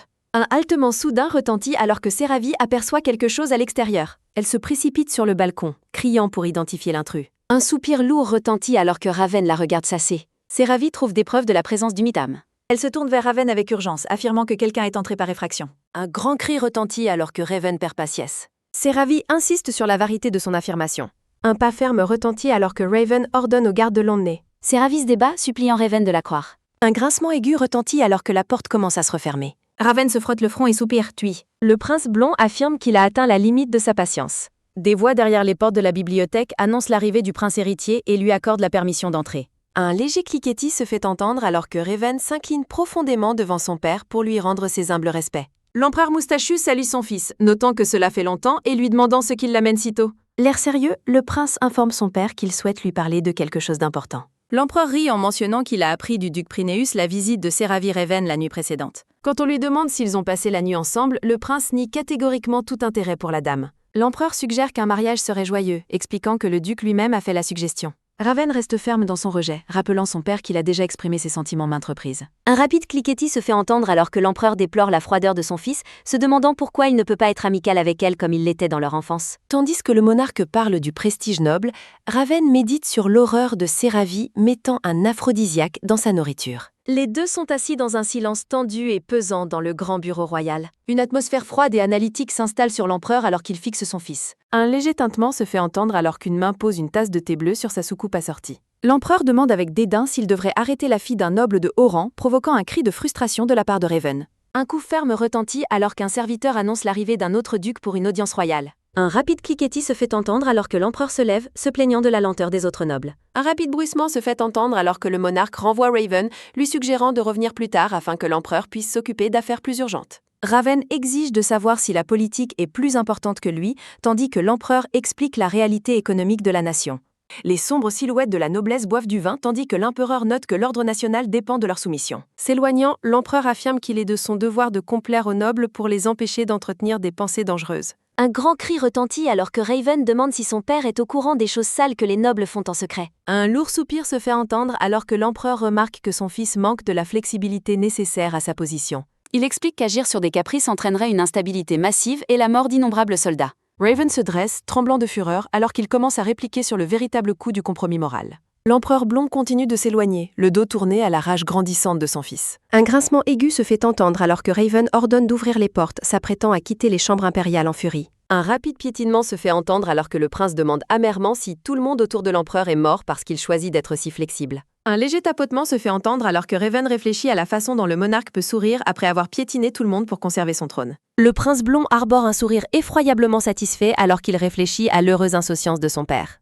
Un rapide bruissement se fait entendre alors que l'empereur s'arrête et se retourne avec une expression choquée, interrogeant ce que son fils vient de dire. Un rire copieux retentit alors que l'empereur félicite soudainement son fils pour avoir enfin compris la froide réalité du pouvoir. Un léger tapotement se fait entendre alors que le prêtre tapote l'épaule de Raven, soulagé qu'il ait acquis les traits nécessaires d'un dirigeant. L'empereur sort grandes enjambes par les portes ouvertes du palais, laissant le prince seul dans la pièce. Un léger soupir se fait entendre alors que Raven passe devant un groupe de 3 serviteurs attendant dehors dans le couloir du palais. La scène se déplace vers le bureau privé de Raven où il est assis seul à son grand bureau en bois. Raven tire sur sa chaise et remarque qu'il se sent étrangement lucide malgré sa fatigue physique. Le prince blond halte alors qu'une réalisation soudaine et vive le frappe. Il se souvient de l'affection obsessionnelle de Séravie lorsqu'elle lui a offert des biscuits et de son propre rejet froid d'elle. Raven réalise que la paix actuelle dont il jouit n'est possible que parce que Séravie n'est plus là. Un coup ferme se fait entendre alors que le prince réfléchit aux moyens d'éliminer la menace sociale avant d'inviter le visiteur à entrer. Une femme de chambre aux cheveux courts entre dans le bureau pour annoncer l'arrivée de Lady Mariette pour leur réunion. Un rapide bruissement se fait entendre alors que Raven se lève et réalise qu'il avait oublié son rendez-vous prévu. 3 femmes de chambre chuchotant ensemble notent que le prince semble être d'une humeur exceptionnellement bonne aujourd'hui. Le groupe de femmes de chambre continue de potiner et de ricaner en accord tout en regardant Raven descendre le couloir. Raven s'arrête et regarde en arrière avec suspicion, ayant l'impression que quelqu'un le regarde par derrière. Les femmes de chambre s'interrogent voix haute sur la nature de la relation entre le prince et Lady Mariette. Elles spéculent en ricanant que les deux finiront par sortir ensemble, sans savoir que leur cible écoute. Se retournant, Raven informe sèchement les femmes de chambre qu'il peut entendre chaque mot de leur conversation. Le prince observe avec une expression neutre marquant l'indifférence tandis que les femmes de chambre s'excusent maladroitement pour leur curiosité intrusive. Le ciel est d'un bleu clair éclatant, tandis que quelqu'un mentionne avoir entendu qu'il y avait quelque chose d'important à discuter. Raven, le prince aux cheveux blancs, et Mariette, la dame rousse, sont vus assis une table élégante dans un jardin. Mariette confirme nerveusement qu'elle a bien quelque chose à dire. Raven prend une gorge pensive de sa tasse de thé en pensant à une confession rumorée.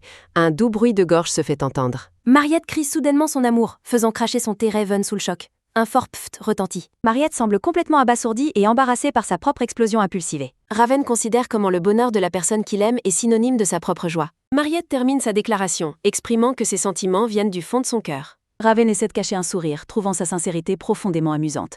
Un doux pft retentit. Raven claque d'un rire chaleureux tandis qu'une version chibi de Mariette, embarrassée, apparaît sous lui. Mariette observe avec une expression confuse et légèrement blessée, tandis que Raven continue de rire. Mariette boit rapidement son thé pour éviter le regard du prince. Un bruit de gorge rapide se fait entendre. Raven admet que c'est la toute première fois qu'il reçoit une confession aussi soudaine et directe. Le prince blond cligne de l'œil avec espièglerie, l'air incroyablement charmant et sûr de lui. Raven remarque sa réaction et demande si quelque chose ne va pas. Un silence lourd et lourd d'attente s'installe entre les deux tandis qu'ils sont assis à la table ornée du jardin. Un souvenir soudain et tragique d'un corps tombant au sol traverse la scène. Un lourd bruit sourd retentit. Mariette est montrée effondrée sur un tapis floral avec une boisson renversée tandis que des voix appellent frénétiquement un médecin. Raven est vu agenouillé au-dessus du corps inconscient de Mariette tandis que des servantes se précipitent vers eux paniquent. Un haltement aigu retentit. Raven s'éloigne de la scène avec un regard froid et déterminé tandis qu'une servante l'interpelle. Séravie, la dame aux cheveux argent, observe le drame se dérouler depuis la sécurité de quelques buissons. Consumée par une rage terrifiante, Raven exige de savoir comment quelqu'un a osé commettre un tel acte. Un rugissement fort retentit. Séravie bredouille un déni terrifié alors qu'elle fait face aux yeux intenses et brillants du prince. La scène se déplace plutôt alors que Mariette est observée par une figure mystérieuse derrière les haies. Une main et montre versant un paquet de poudre blanche dans une tasse de thé motifs floraux. Un doux bruissement retentit. La poudre mystérieuse se dissout rapidement dans le liquide à l'intérieur de la tasse de thé bleu. Un doux bruissement liquide se fait entendre. Séravie observe de loin, son profil ayant l'air concentré et quelque peu trouble. Mariette réalise que Séravie est celle qui a mis un aphrodisiaque dans le thé et elle se demande si elle devrait simplement le renverser. Un sourire malveillant se répand sur le visage de Séravie alors qu'elle décide qu'elle a besoin d'une vengeance plus complète. Séravie continue de se cacher derrière la verdure du jardin, gardant un œil attentif sur Mariette. Un doux bruissement retentit. Séravie lance un petit objet vers la dame rousse. Un bruit de jet rapide retentit. Mariette est surprise lorsqu'une petite pierre touche le sol juste devant elle. Un claquement rapide retentit. Mariette regarde autour du jardin, se demandant si c'est Raven qui l'appelle. Un gros plan montre le visage de Mariette rempli de confusion et d'incertitude. Une autre pierre est lancée, attirant l'attention de Mariette et la faisant regarder vers le palais. Un léger tapotement retentit. Mariette tourne la tête, sentant que quelqu'un l'appelle depuis l'entrée du palais. Mariette traverse les portes vitrées tandis que Séravie la regarde quitter le jardin depuis l'ombre.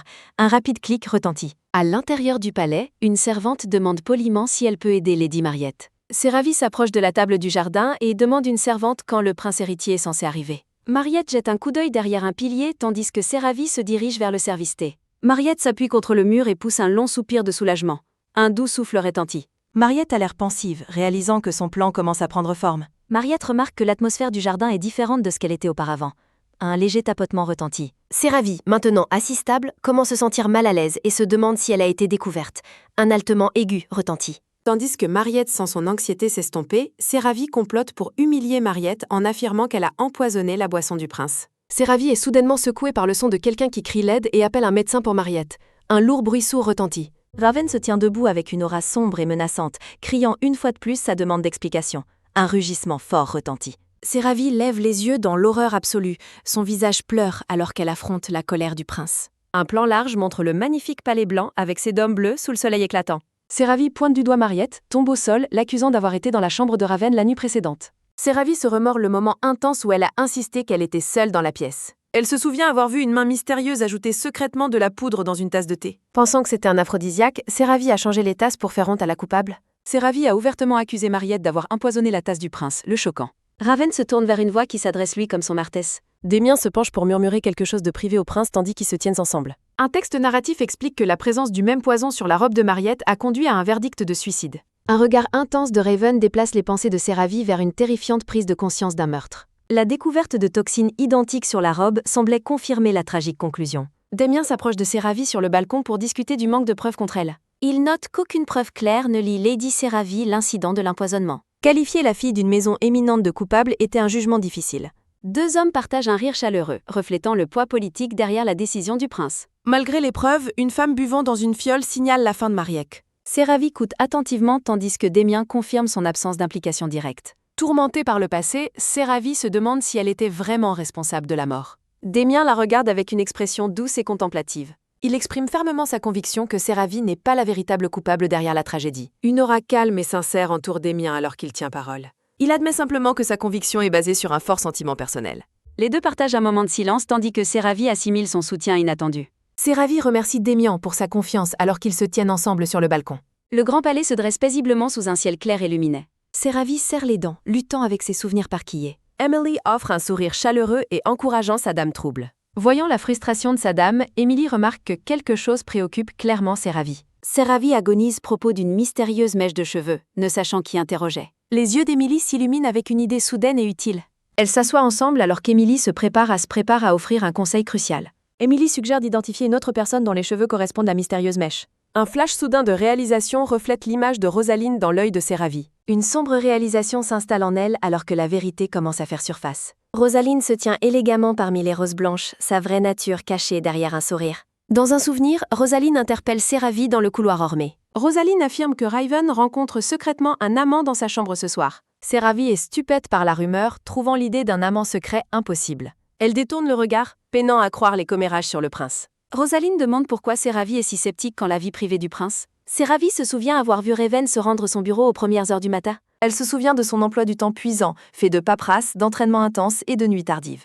Le texte narratif confirme que le prince n'a absolument pas de temps pour des rendez-vous secrets. Séravie se tient seule dans le couloir, assimilant la logique de la vie trépidante de Raven. Rosaline carte les doutes de Séravie, insistant pour qu'elles aillent enquêter sur la rumeur ensemble. Elle saisit le bras de Séravie, lui rappelant les antécédents militaires d'élite de Raven. Rosaline suggère que Raven pourrait facilement cacher des rencontres secrètes aux gens ordinaires. Une vague de choc submerge Séravie l'idée de réunion secrète. Rosaline exhorte une Séravie panique, se calmer et vérifier par elle-même. Elle se dispute pour savoir si le prétendu manque d'intérêt du prince était en fait un mensonge. Le texte narratif se demande si Raven dirait un jour un mensonge aussi flagrant. Séravie réalise avec horreur que Rosaline lui a peut-être menti depuis le début. La dame aux cheveux argent conclut qu'il n'y a qu'une seule possibilité. Elle jure de protéger Raven de toute entrel. Une voix narrative note son refus d'écouter. Une servante aux cheveux roses se souvient de Séravie se faufilant dans la chambre du prince. La servante semble profondément préoccupée par ces événements. Un comportement étrange est noté dans le texte. Séravie demande à la servante si Rosaline agissait preusement. La servante décrit les mouvements suspects de Rosaline dans la pièce. Séravie rejette les inquiétudes de la servante comme une préoccupation inutile. La scène retourne aux appartements privés de Sélafa. Séravie surprend la rousse Rosaline cachée près de son lit. Rosaline semble surprise par l'arrivée soudaine de Séravie. Rosaline prétend qu'elle cherche une épingle à cheveux perdue. Séravie remarque que l'objet manquant n'est pas visible. Rosaline décline l'offre d'aider et couvrer. Séravie se demande si Rosaline a attrapé un rhume. Séravie s'enquiert de la rumeur selon laquelle quelqu'un s'introduirait dans les chambres. Séravie remarque que Raven est en colère propos Mosma. Rosaline prétend que la chambre du prince était entièrement vide. Séravie insiste avoir vu quelqu'un s'échapper par la fenêtre. Séravie révèle avoir trouvé un cheveu roux comme Prave. Rosaline confirme que la mèche trouvée est bien rousse. Séravie se demande qui oserait être aussi audacieux. Rosaline se moque en privé de Séravie pour sa naïveté. Une sombre tension grandit entre les deux nobles dames. Rosaline suggère que Mariette pourrait être la véritable coupable. Rosaline souligne la similarité de la couleur de leur chevelet. Rosaline convient que piéger Mariette est une possibilité. Rosaline simule la déception face aux prétendues actions de Mariette. L'intérêt de Mariette pour Raven est évoqué de manière suspecte. L'idée de l'implication de Mariette se solidifie. La servante aux cheveux roses s'interroge sur l'implication soudaine de Mariette. Elle remarque que Rosaline partage la même couleur aux cheveux. La servante observe Séravie avec une incertitude grandissante. Séravie défend les intentions prétendument bienveillantes et serviables de Rosaline. La servante accepte à contre-cœur l'évaluation de Sagan. Les jours passent sur les dômes lumineux du Parais. La servante termine les courses pour sa maîtresse. Elle s'arrête brusquement en voyant des visages vanillés. Son attention est attirée par une réunion secrète. Elle aperçoit Rosaline et Mariette ensemble au V. La servante se cache derrière des caisses pour les observer. Les deux dames rousses partagent un secret suchant. Mariette semble ravie pendant leur conversation discrète. Les deux nobles semblent être de proches jasés. La servante est secouée par cette alliance secrète. Elle se précipite pour prévenir sa maîtresse immédiatement. Le couloir du palais se dresse, grandiose et silencieux. Elle arrive et trouve Rosaline déjà à leur arrière. La servante observe nerveusement depuis les ombres. La dame aux cheveux argent vêtue de noir remercie Rosaline alors qu'elle s'apprête à partir. En marchant dans le couloir, la femme de chambre dit à sa maîtresse de faire attention. La femme de chambre s'approche urgemment de Séravie, criant qu'elle a quelque chose d'important à lui dire. Séravie demande sa femme de chambre, Émilie, ce qu'il se passe, en faisant référence à sa course précédente. Émilie explique qu'elle a vu Lady Rosaline et Lady Mariette se chuchoter des choses. Émilie note qu'elles étaient prudentes et semblaient proches, mais Séravie dit qu'elle le savait déjà. Surprise par la réponse, la femme de chambre demande à sa maîtresse comment elle était déjà au courant. Le texte narratif explique que Mariette a ajouté l'aphrodisiaque à la demande de Rosaline. Séravie confirme son soupçon que Mariette a des sentiments pour le prince, Ravel. Elle ajoute que Mariette prévoit de se confesser à Raven et de le rencontrer seul. Émilie demande si c'est vraiment la vérité de la situation. Le texte narratif déclare qu'il n'y a aucun doute que Mariette est la coupable. Séravie tente frénétiquement d'ouvrir les doubles portes verrouillées tandis qu'un lourd cliquetis retentit. Émilie remet en question la conviction de la dame, suggérant qu'il pourrait y avoir une autre possibilité. Séravie crie qu'ils n'ont pas le temps car Mariette essaie d'empoisonner le prince mouvant. Séravie déclare qu'ils doivent arrêter le plan avant que Raven ne devienne une victime. Émilie regarde sa maîtresse avec une expression inquiète et incertaine. Un gros plan montre une main agrippant un vêtement plat. Le texte narratif explique comment elle s'est rendue au lieu de rencontre et a tout mal compris.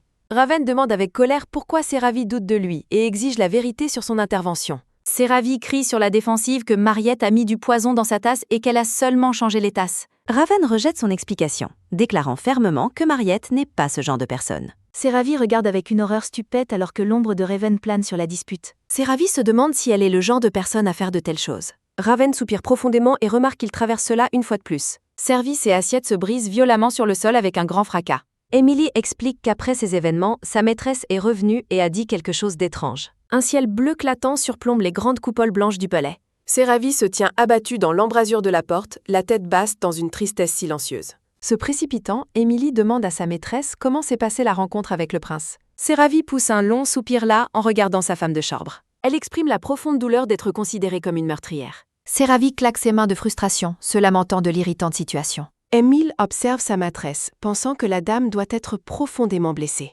Séravy s'effondre sur le banc de désespoir tandis qu'un léger bruit sourd retortit. Emily demande sa maîtresse de bien vouloir lui raconter exactement ce qui s'est passé. Séravy explique qu'elle a changé les tasses car Mariette avait mis un aphrodisiaque dans le thé. Emily semble choquée lorsqu'elle apprend que la substance était en réalité du poison. Séravy réalise que Mariette n'avait pas de sentiment pour Raven, expliquant la tentative d'assassinat. Elle baisse les yeux avec une expression sombre et déclare que Mariette n'est pas la coupable. Emily s'interroge sur le motif si du poison a été utilisé au lieu d'une potion. Séravy est assise à la table de thé, fixant le vide, perdue dans ses pensées. Un gros plan révèle sa conviction alors qu'elle répète que Mariette n'est pas la coupable. Séravy et Emily sont assises ensemble avec une petite boîte en bois entre elles. Un carnet résume le mystère, détaillant la mort de Mariette et le rôle de Séravy dans l'empoisonnement. Emily hoche la tête en signe d'accord, confirmant que le carnet représente l'image complète. Séravy se demande ce qui s'est exactement passé ce jour-là pour en arriver là. Une femme de chambre mentionne que les feux d'artifice du prochain festival seront exceptionnellement grandioses. Une autre femme de chambre demande une fille en pleurs si elle a un rendez-vous pour le festival. Les femmes de chambre rient ensemble tandis que Séravy se tient en arrière-plan, l'air puits. Séravy passe devant le personnel du palais, un lourd et rythmé tapement de pas résonnant. Les femmes de chambre changent un regard confus alors que leur maîtresse passe silencieusement. Séravy se souvient du rapport selon lequel Lady Rosaline et Lady Mariette ont été vues chuchotant ensemble. Elle résout de trouver Rosaline et de découvrir la vérité derrière leur conversation secrète. Dans la cour du palais, une calèche est prête tandis que le personnel s'occupe de ses tâches. Une lourde porte de calèche se ferme d'un claquement métallique sonore. Une femme de chambre informe la dame que Rosaline est partie tôt ce matin-là. Séravy décide de se rendre directement au palais impérial pour la trouver. Elle se tient avec une expression déterminée, concentrée sur sa prochaine manœuvre difficile. Elle est déterminée à interroger le prince Raven sur les événements de ce jour fatidique. Une calèche traverse la forêt luxuriante, ses roues claquant avec un bruit de galop rapide. Les majestueuses tours blanches du palais impérial se profilent sous le soleil éclatant. Séravy traverse les grands couloirs tandis que les gardes restent leur poste. Elle estime que, Raven n'ayant pas d'emploi du temps, il devrait être quelque part dans le manoir. Séravy parcourt le couloir avec prudence, scrutant la zone à la recherche du moindre signe de ses cibles. Elle se presse rapidement contre le mur alors qu'un doux bruissement se fait entendre. En jetant un coup d'île par l'embrasure de la porte, elle aperçoit Rosaline debout au milieu d'une pièce ornée. Rosaline se tient devant le prince Raven qui la surplombe dans son uniforme vert formel. Raven sourit chaleureusement et la remercie pour un rappel qui lui était complètement sorti de l'esprit. Rosaline lève les yeux vers lui avec de grands yeux verts et prétend qu'elle voulait seulement être utile. Se penchant avec un regard doux, Raven lui demande si elle voudrait être sa partenaire pour le festival. Submergée par l'invitation soudaine, Rosaline ne peut que haleter une question stupide. Raven se tient droit et lui offre sa main avec un sourire confiant et charmant. Observant depuis l'ombre, Séravy sent ses jambes trembler d'un frisson frénétique. Rosaline serre ses mains sur sa poitrine et déclare qu'elle est profondément honorée d'accepter. Raven esquisse un léger sourire et dit qu'il lui confiera toutes les préparations du festival. Tandis que Raven s'éloigne, Rosaline le regarde partir en rougissant furieusement de joie. Séravy est laissée dans un état de choc total, se demandant si les deux sortent réellement ensemble. Rosaline commence à sortir de la pièce alors qu'une porte lointaine se ferme avec un bruit sourd. Rosaline se retourne avec un rapide tourbillon en réalisant qu'elle n'est pas seule. Reprenant son calme, Rosaline rougit et demande depuis combien de temps Séravy est là. Rosaline continue d'agir avec timidité, affirmant qu'elle n'avait jamais imaginé que son Altesse serait si préoccupée. Séravy ignore les théâtrales et déclare clairement qu'elle a quelque chose à demander.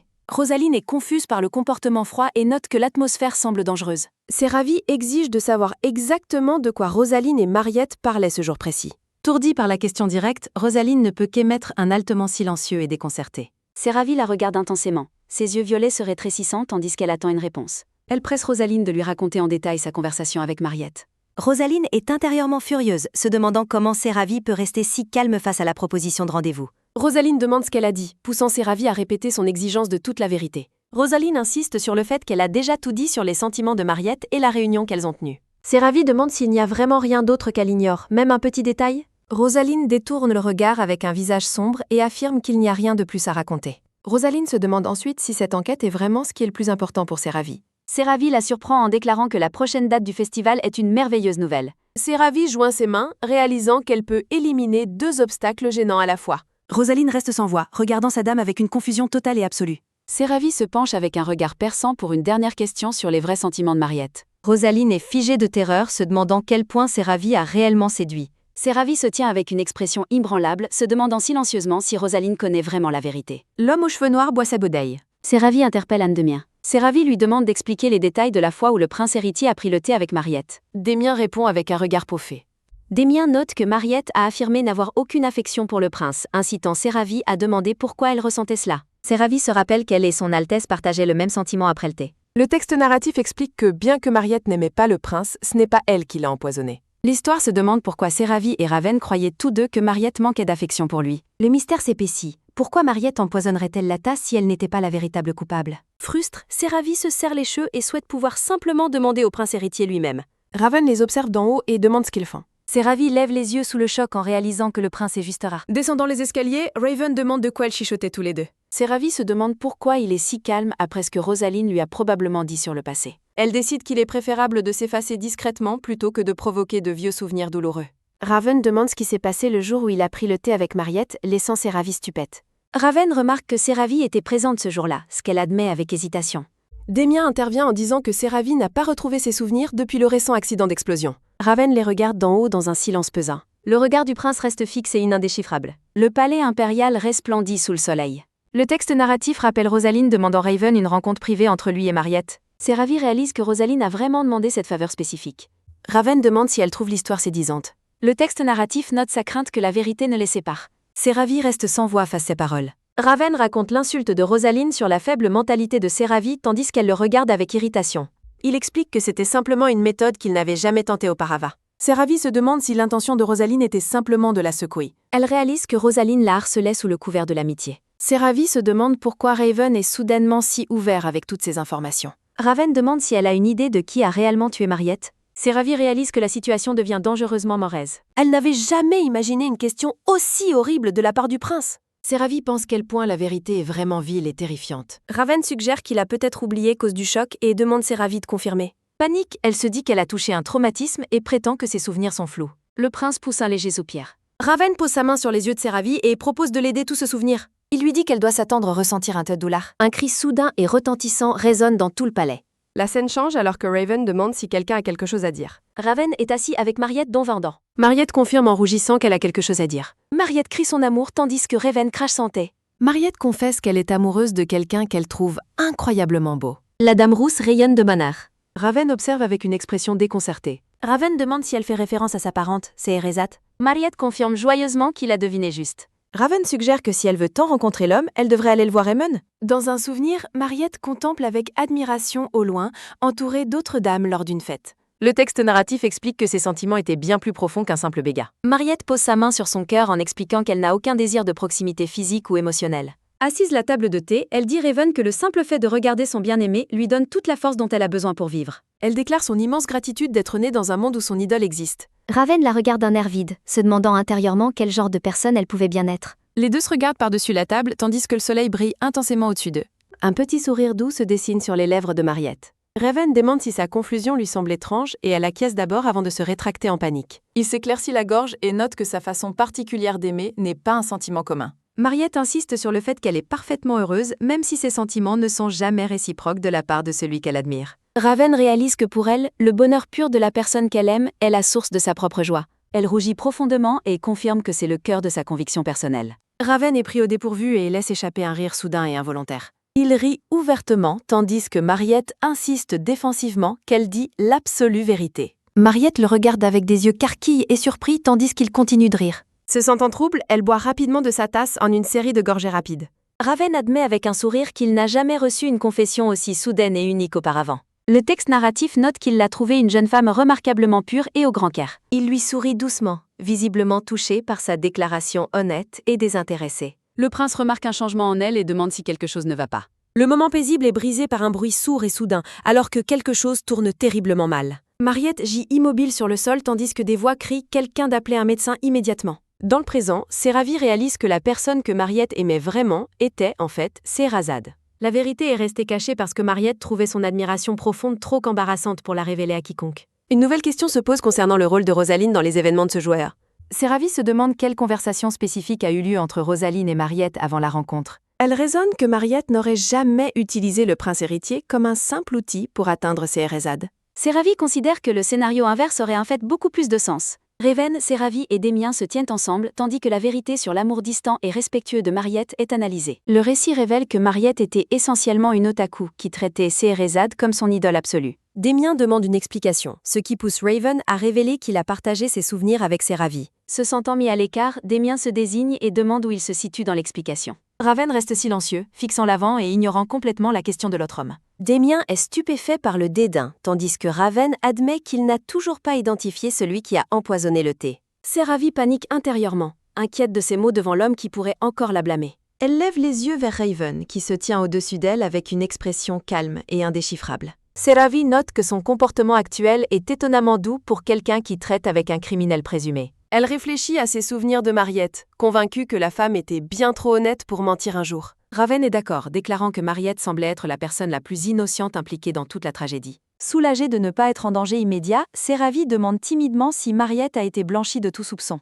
Raven avertit qu'il ne devrait pas être hâtif, car n'importe qui est capable de se cacher derrière un masque convaincant. Confuse par le changement de ton, Séravie lui demande de clarifier ce qu'il essaie d'insinuer. Alors que Raven se prépare à répondre, Séravie prie désespérément pour elle-même de ne pas être celle qu'il soupçonne. Elle prend une inspiration et demande directement au prince s'il connaît vraiment l'identité du coupable. Les trois personnages se tiennent en silence sur le balcon orné, tandis que le soleil commence à se coucher. Séravie baisse les yeux avec une expression sombre. Son esprit s'emballe pour relier les pistes du mystère. Une seule pièce de puzzle lumineuse flotte sur un fond bleu tourbillonnant. Le grand palais se dresse, baigné par la lumière chaude et dorée du ciel de fin d'après-midi. Séravie confirme les sentiments de Mariette pour Scheherazade, laissant Émilie sous le choc. Séravie s'apprête à partager encore plus d'informations.